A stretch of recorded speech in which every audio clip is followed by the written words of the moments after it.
So, hello everyone. Welcome to our Inspiring Thoughts podcast. We're really lucky today to have Amanda Nicholls from HR Solve It. Great to have you on board, Amanda. Thank you. Thank you for inviting me, Stephen. I'm really looking forward to today. No, really excited. I'm really chuffed, and I know you've got a busy schedule, so it's great to have you on board Yes. for our podcast.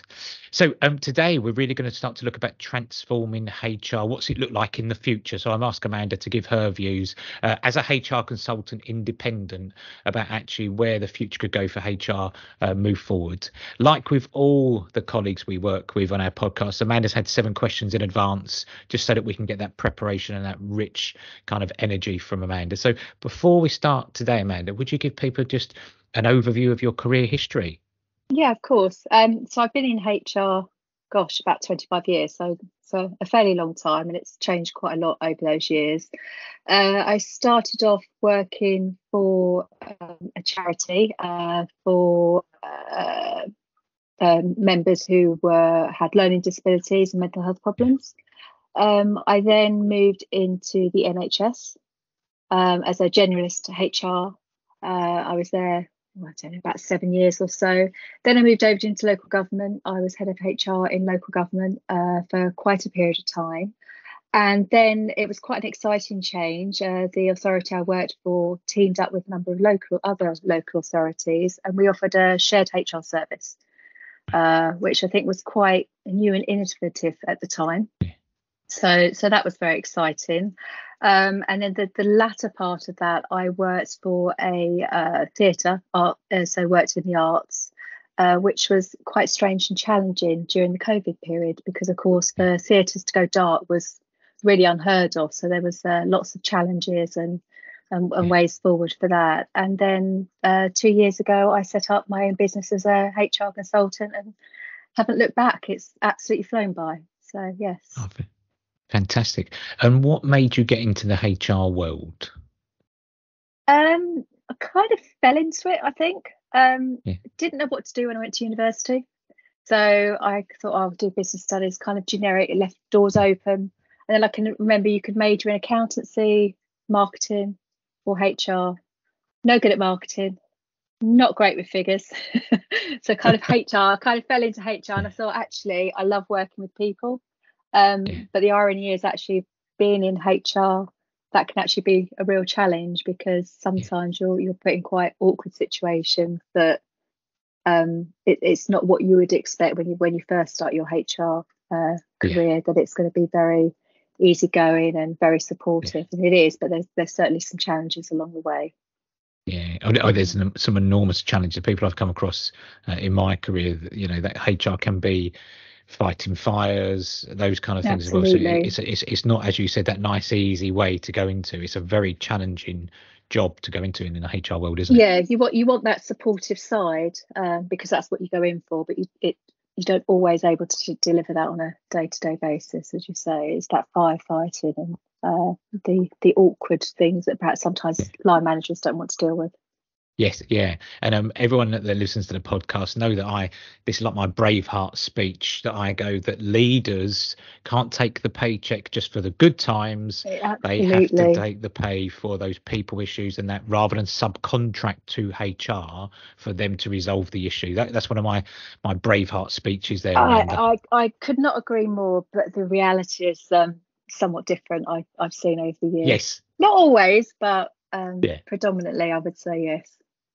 Yeah, and I'll be honest, and probably when I was back in the bank, I might have been one of those naughty sausages that may have moved to the HR world to say, could you deal with my problems and that kind of stuff. So I can talk from both sides of the fence, if that makes sense.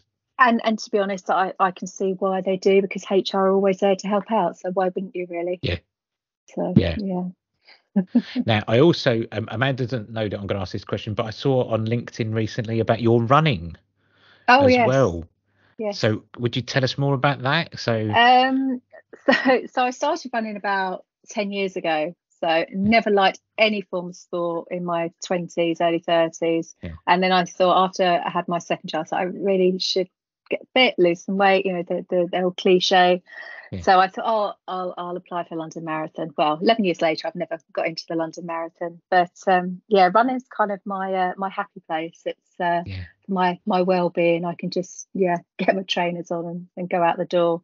And probably as you saw last week, I ran my 8th marathon last week. So it'd been a while. It'd been 5 years since my last one. So, but yeah, that really is my go-to for clarity and peace of mind. Yeah, and it's really good. So like for me, I took up cycling. So I used to do running a lot, but took up cycling from that perspective. But it's just good to get out, clear the mind, thinking time, those kind of things. Absolutely. It's amazing what it can do to you, and that like hits of dopamine through our body just makes us feel better, doesn't it? I think so, and I think sometimes I think, oh, I really should go for a run. But as you say, that feeling when you finish, like, I'm really glad I went out. I'm so lucky living on the coast. The scenery is just beautiful. To go and run along the beach, well, not on the beach, but by the beach is lovely. Yeah. And Amanda and I don't live too far away from each other, so we both live on the coast. So we're both very lucky from that perspective. So. Yeah. So going into HR for the future, we know HR, and from a consultancy point of view, sometimes piggy in the middle, those kind of things where they get involved can be kind of quite strong cases or complex. So how can HR consultants prepare for the future?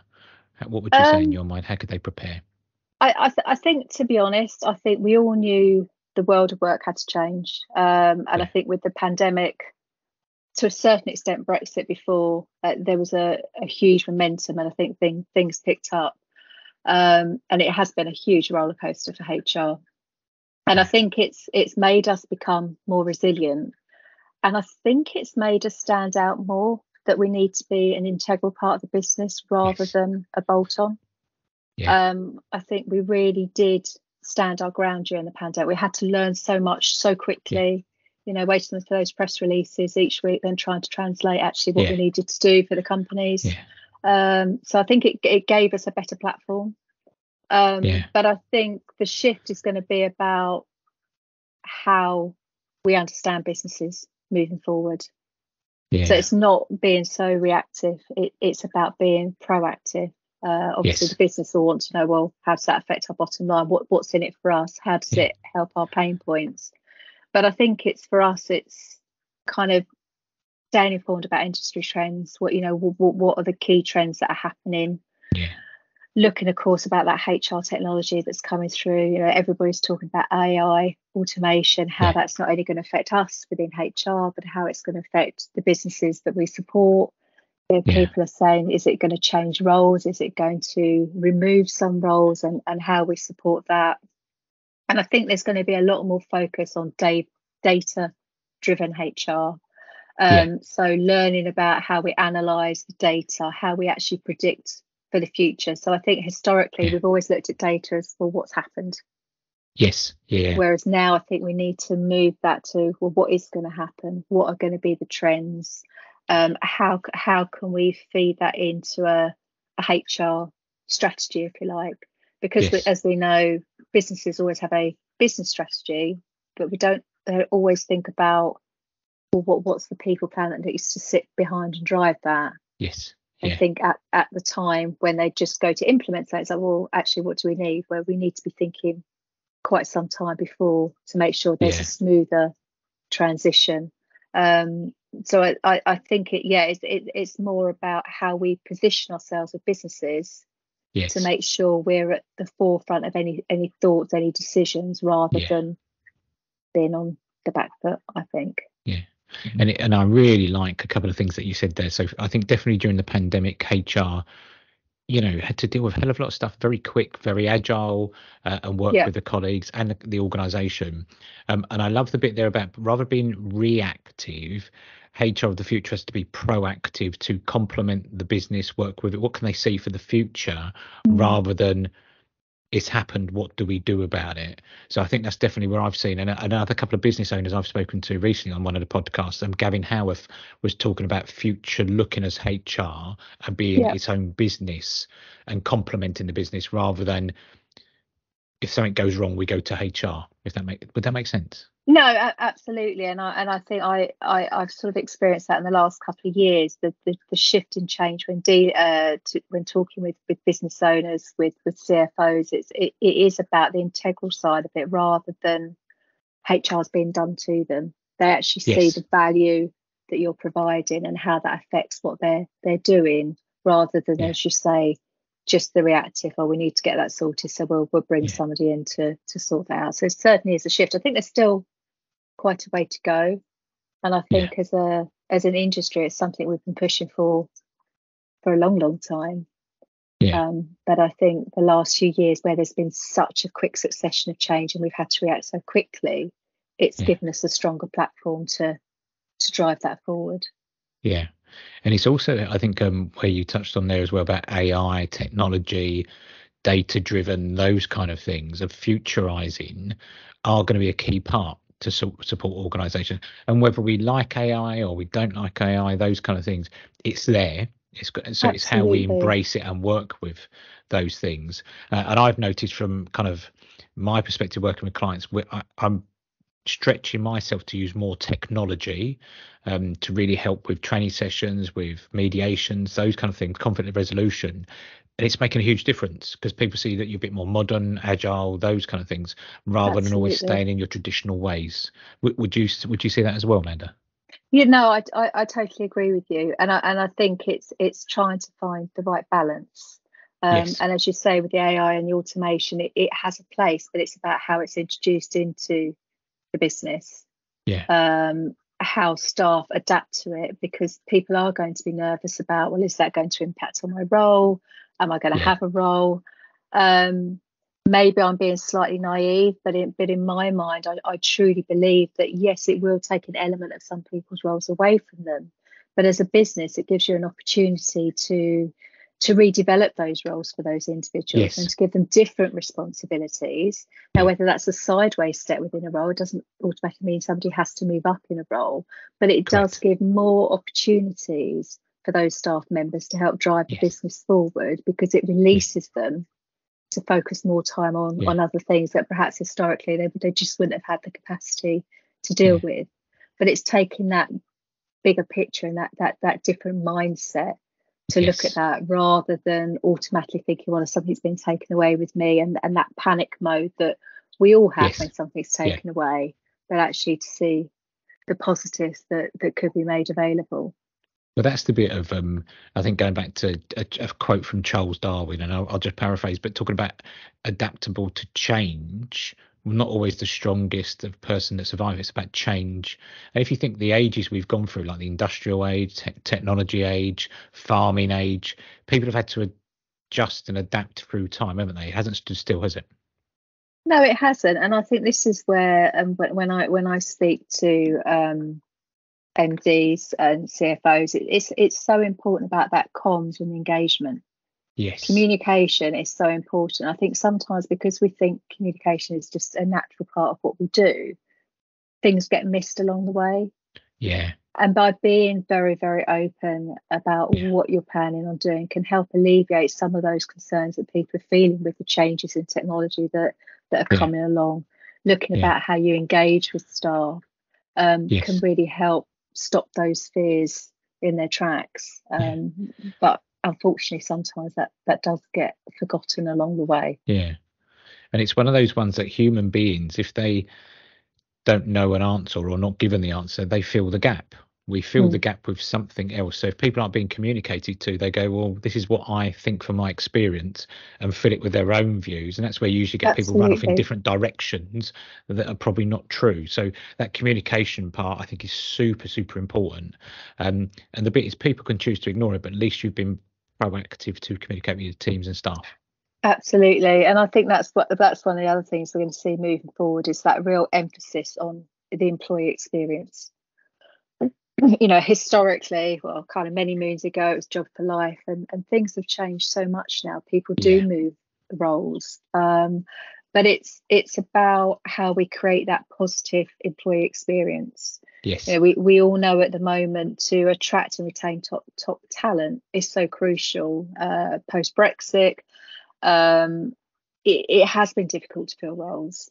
Yeah. And, you invest so much time and money in the recruitment process. You don't then want to lose your best Yes. talent. Yeah. But I do harp on quite a lot about sort of that. We spend so much on what our image looks like as an organisation, but it's about how you're perceived as an employer. Yes. So your reputation will precede you. Yeah. And when people see an advertisement for a particular organisation, they will probably already know before they even open up that advertisement for information whether they wish to apply Yeah. for that company or not. And Yes. I think sometimes there's more that organisations can do about their employer branding so Yeah. that they do stand out Yeah. compared to their competitors. Yeah. And it's not, if we look at recent generations, Amanda, it's not all about money. Money's there. So if Absolutely you took not. my generation, it was what do you get paid and then move on. Whereas now it's about culture, inclusivity, engagement. Those kind of things are super, super important, which Absolutely. people have got to change how they are. And I come from an industry, from the banking industry, that outside it would look all glossy, shiny, but then certain branches we had, colleague staff rooms were atrocious, they were terrible. It was more like an afterthought rather than actually we put our colleagues at the forefront. Those kind of things have got to change, haven't they? Absolutely. Absolutely. And I think, as you say, some of those things are really simple steps Yeah. that the organisation can take. But I think because they are so simple, that, as I said before, they Yeah. are forgotten. Yeah. Um, but yeah, I think another part of that is looking at work-life balance. And Yes. I know we've spoken about the pandemic a little while ago, but I think it gave people an opportunity to Yeah. see a different way of approaching Yeah. work and life. And for some people, they were desperate to get back to the office Yes. after COVID. Absolutely understand that. But there were other people who actually found that they worked a lot better Yeah. working from home or working within a different environment to the office environment. Yeah. And it's working with the organisation to see how that they can maintain that right balance between the Yes. team. Yeah. And what I was saying to one organisation the other week was around, well, when you're looking to advertise new roles, you really need to be honest about how flexible Yes. you can actually be. Don't say Yeah. that you're a flexible employer, that you can offer X, Y, and Z, when Yeah. in reality, you're not actually able to deliver that at the moment, Yeah. because you're going to get that new member of staff on board. They're going to expect one thing, and then actually, when you can't deliver it, Yeah. they may not wish to stay. And then you've invested Yeah. all that time, money in the recruitment, in the Yeah. onboarding process, the training, etc., etc., etc., for them to then leave because what you sold them isn't actually what you're able to support. You're better off being honest about what you can Yes. offer, and then those particular candidates can decide if they wish to apply or Yeah. not for that type of working Yeah. environment. It's not a wrong But I think environment. It's just about matching the right yeah. candidates with the right business. But also as well, Amanda, about, and we're already going on to the next question, which is beautiful. It's about how the HR departments and how do they look for the future, and also organisations. Be honest with people; they will see through it. Treat them like adults. Absolutely. Stop the transactional analysis of parent-child relationship, because people will go, "That's not what you told me," and then they'll go and tell other people. So it's that culture that kind of that destroys from that point of view. And also, I mean, ACAS quote, I think for the 0 to 6 months, it costs about £25,000 Yeah. to recruit and then up skill a colleague, 25 to 26,000. Yes. That's what you're jeopardizing as well. So your brand image, retention, and then also profitability. So they're the kind of things that are really, really important. Are there any other things that you think like a HR department would look like in the future? I know we touched on loads of things there. Is there anything else that you Um, think that how HR departments could look in the future? do you know what? I do wonder whether departments will become more leaner. Yeah. I think, with the increase in AI and automation, that will certainly help with some of the administrative tasks on recruitment, whether that's onboarding, payroll, etc. But I do wonder with some organisations whether it will become leaner, and they will buy in additional resources Yes. for particular projects. So Yeah. I can imagine they'll be forging stronger links with external consultants like myself Yes. to buy in that expertise as and when needed. Yeah. Um, Yeah. yeah, I mean, I think that will be interesting to see how Yeah. that rolls out. I don't think that will work for all Yes. businesses, but I think there Yeah. will be some. And I think it's about promoting that agile and flexible Yeah. workforce, which we've Yeah. already touched upon, and of course the gig economy as well, and about adapting the practices within the HR department to make sure that they have the right processes in place to engage and manage those non-traditional Yes. employees more effectively. Because if Yeah. you've got a lot of consultants, it is a different type of relationship than Yeah. to having, I say normal, but to have the employee structure Yeah. that you're more used to, which is where you were saying earlier about how you deal with staff and those relationships and having Yeah. a more adult approach to Yes. things. And Yeah. whilst we need to have processes, policies in place, it's about the language we use and how we make sure they're instilled in everything Yeah. that we do. Yeah. And that needs to trickle down from the top as a cultural Yeah. element. So no Yeah. point saying that you adopt flexible working throughout the organisation, but the MD, CFO, etc., are there from 7 in the morning till goodness knows Yes. what time in the evening, Monday to Friday, never take any Yeah. annual leave. You're going to have other people in the organisation really nervous about asking for a flexible working request Yeah. or wanting to flex their time if they want to be seen to grow with that business. If the Yeah. top strategic management board aren't Yes. echoing what they say their team can do. So, Yeah. And it's first of all, I love the plug there, Amanda, about external consultants coming in. I thought that was a of really good course, plug. of It's very course. subtle, but I liked it. I did like it. But I think the other bit we've noticed that over the last year with L&D.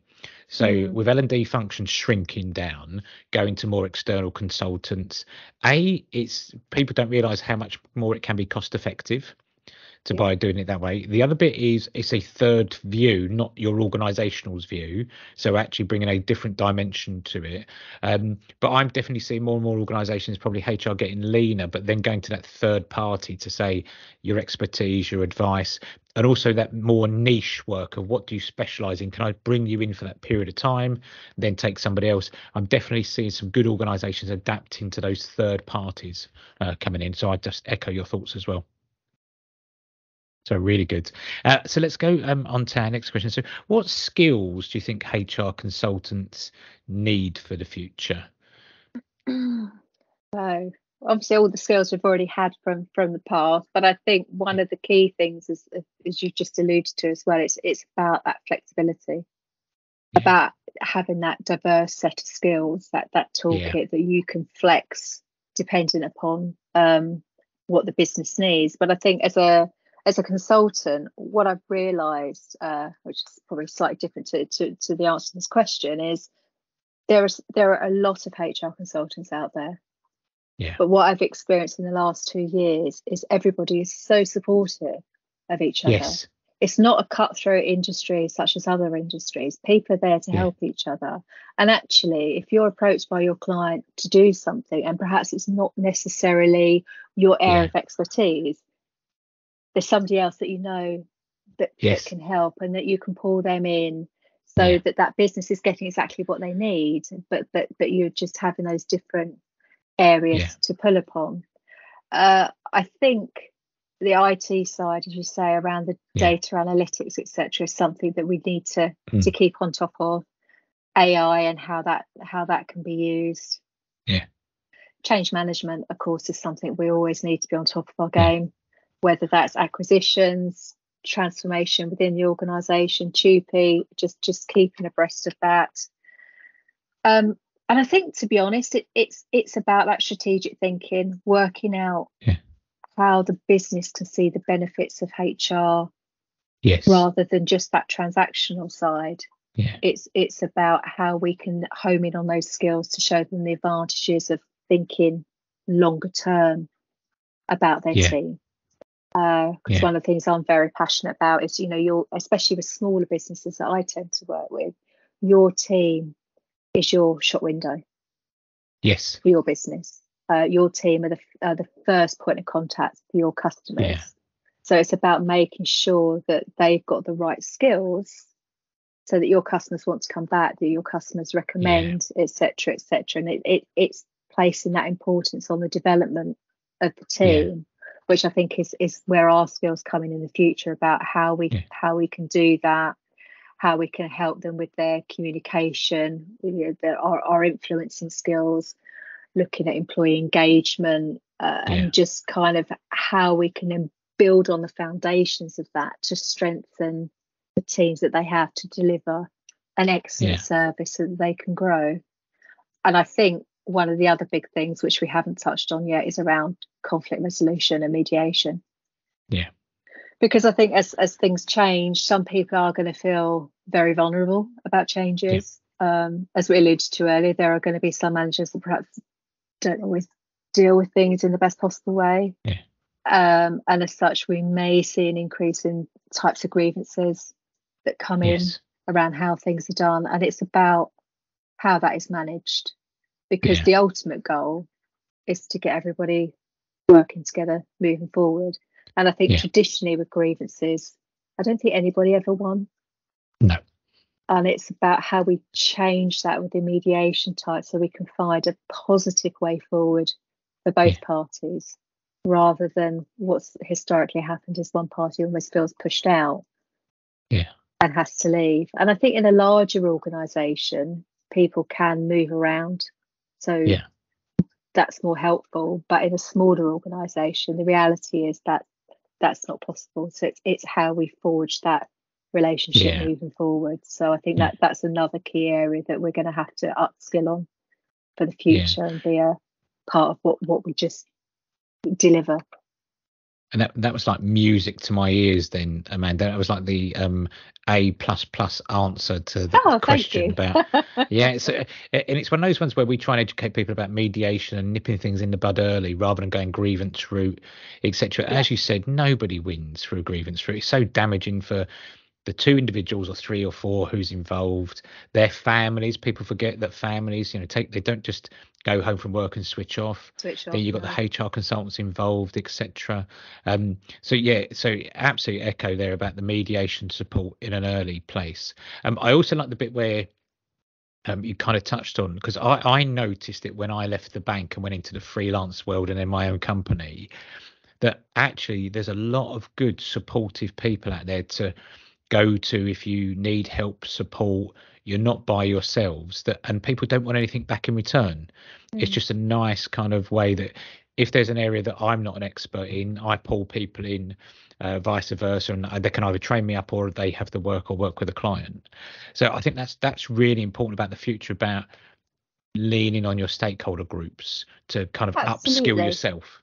I think it's recognizing that it's not a weakness. But we can't know absolutely everything. HR's in our title, but there's such a variety of aspects within HR that I don't think any HR professional can say they know absolutely everything to the highest level. I just do not think it's possible, because it is such a wide spectrum.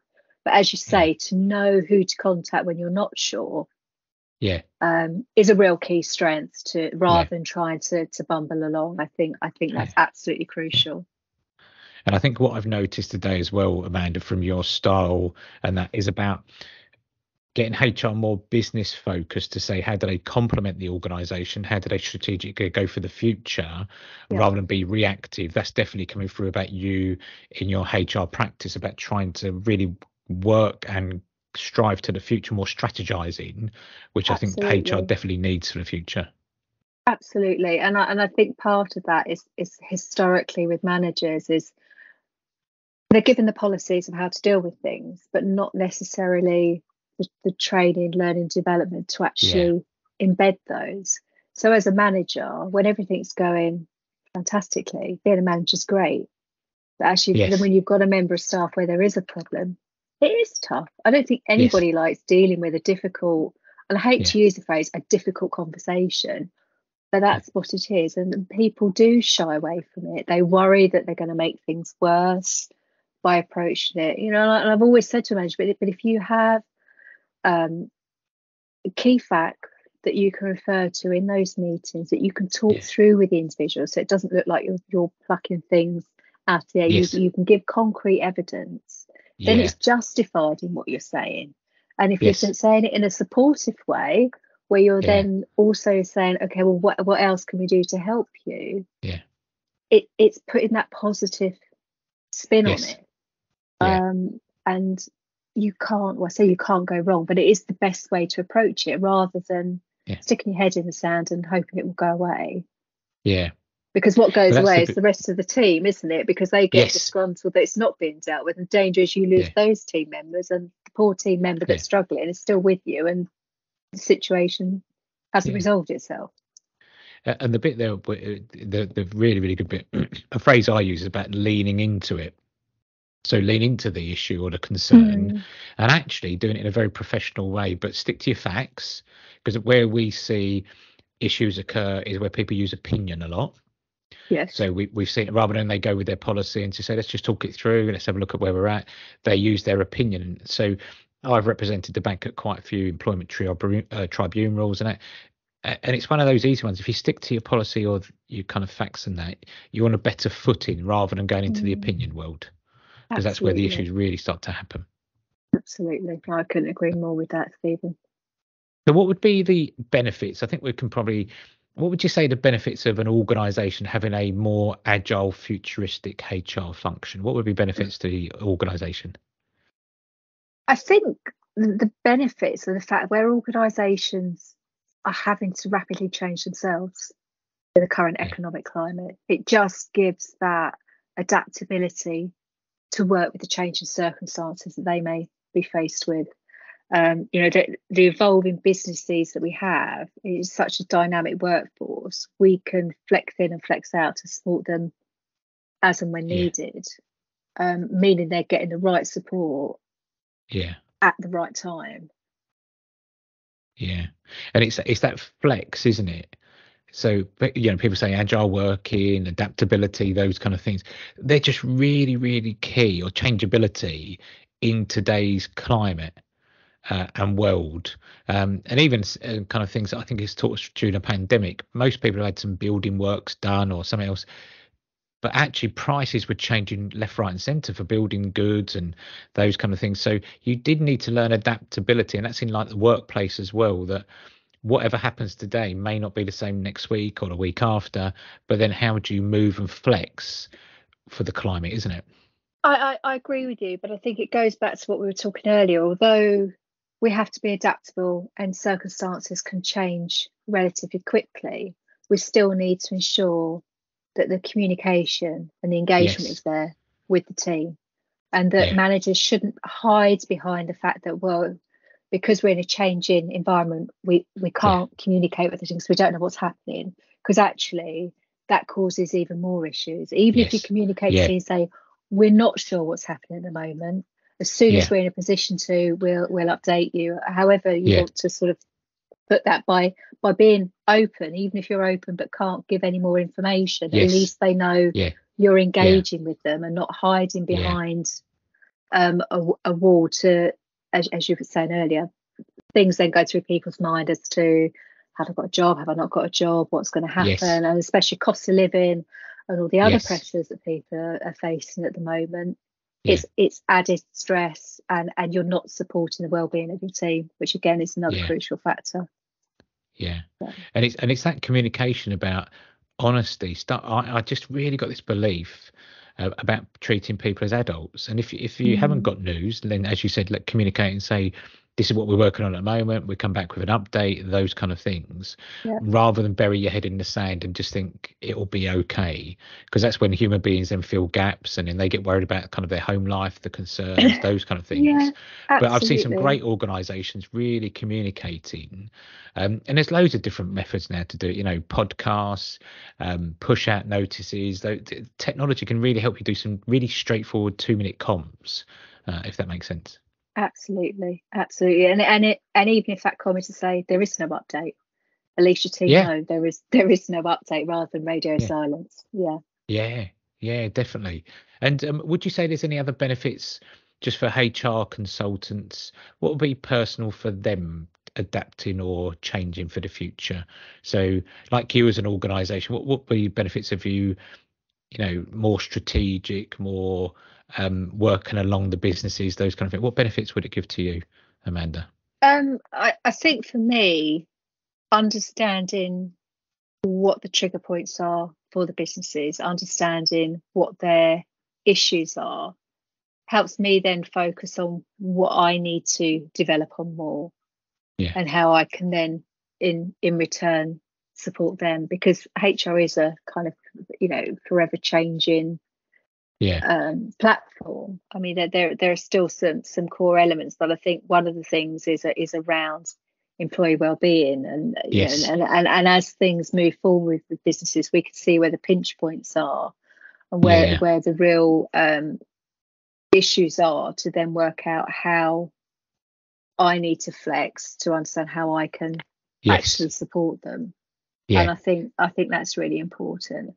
And for me as a consultant, I have more flexibility as an individual, historically working 9 till 5 for a business. Yes. Well, I know with the businesses I support, the business manager doesn't necessarily work 9 to 5. Well, they might work 9 to 5, but then they're actually dealing with the other issues in the evening. And for me, I'm quite happy to flex with that to an extent. Yeah. Because that also works for my personal situation, to flex in and out. And I think it's just about finding that right balance, in all honesty. Yeah. Well, it's that win-win, isn't it? So, like a couple of weekends ago, I worked all day Saturday, and I loved it. Got loads of stuff done. I had some calls with clients on the Saturday because that's how they worked. That just shows about meeting people's needs, and also my own needs. And I'll take the time back when I need it and those kind of things. But I think the more adaptable and flexible you are to that organisation, the more you'll complement that organisation. And I'm not saying 24/7 be on the phone line, but there's a balance, isn't there? And I think you're absolutely right. It is about striking that balance, but it shows your flexibility as well. Yeah. And what would you say? I always get asked by people, being a bit nosy, but what's your personal development for 2023? What are you working on, or what's relevant to you? Personal development. So I do like a podcast. So I do listen to quite a lot of podcasts, just to kind of see new trends, what's happening, where the pressure points are, etc. I want to do mental health first aid training is one of the things I want to explore this year. And I want to understand more about neurodiversity in the workplace versus neurotypical, because that's something I'm experiencing now with some of the clients I deal with, is around what support they can put into place for staff members. And I've got a fairly good understanding, but it would be useful to just get more detailed understanding around that. So I think they're my key areas this year. And they would be relevant areas, wouldn't they? That, if you think about it, I think so. For supporting colleagues, supporting yourself, they're all relevant areas, aren't they? Yeah, and I think for neurodiversity, I think some of this has really come to light since the pandemic.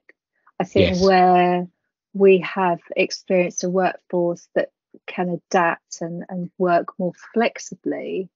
For some people who are neurodiverse, that has been an absolute, I say, blessing, but it's given them an opportunity to work in an environment where they feel far more comfortable in some settings, and it's about working with the business to make sure that the right support mechanisms are in place, because everybody is unique, whether you're neurotypical or neurodiverse. We all have our own desires, our own support mechanisms that we need, and it's working with individuals in the business to find out what they are and how they can best be supported. And it's the bit there is all we want to do is be fair and give everyone a fair chance, isn't it? If you think about it. Absolutely. All we want to do is set people up to win. And definitely I notice more and more organisations that are thinking, how do I set up people to win are now becoming more inclusive, better culturally, more productive. Because everyone thinks it's, all the stuff we talk about is nice and fluffy, but it's not. It's about, there's a commercial lens that goes on the back of this. But we're definitely seeing people that really embrace supporting their colleagues are definitely more productive. Yeah, and that just makes me laugh, because I think when I first started in HR, I can remember somebody saying to me, "Oh, HR's pink and fluffy." Yeah. And it's kind of, and I think, look, when I look back then, it wasn't, because so much was transactional. Yes.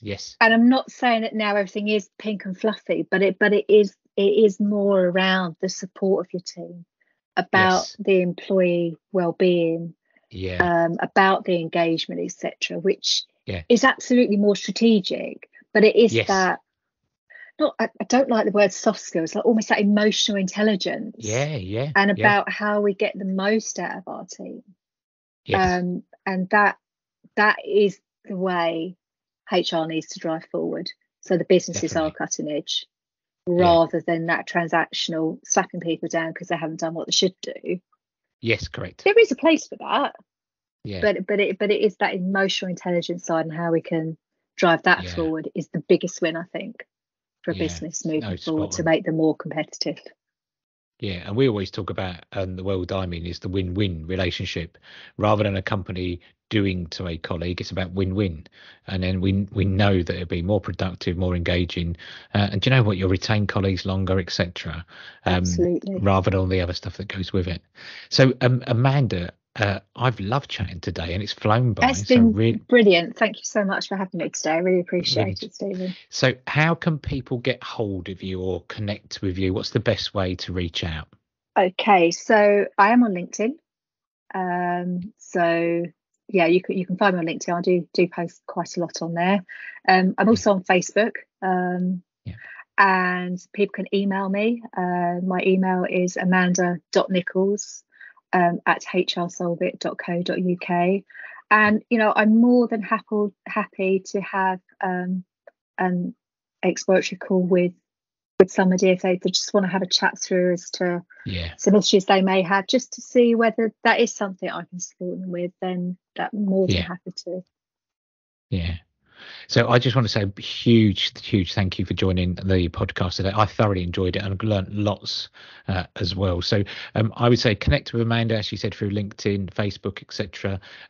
Really have those chats with Amanda. But you've got someone here that's forward thinking, really wants to kind of, from a HR consultancy point of view, really push that strategy and work with her clients. So Amanda, thank you so much. I hope you enjoy the rest of the day. I think it's a bit sunny for us today, so down on the coast. It is sunny. I might get out for a run later today. Yeah, really good. But thank you ever so much. I really appreciate it. And you have a lovely day. You too. Thank you. Bye.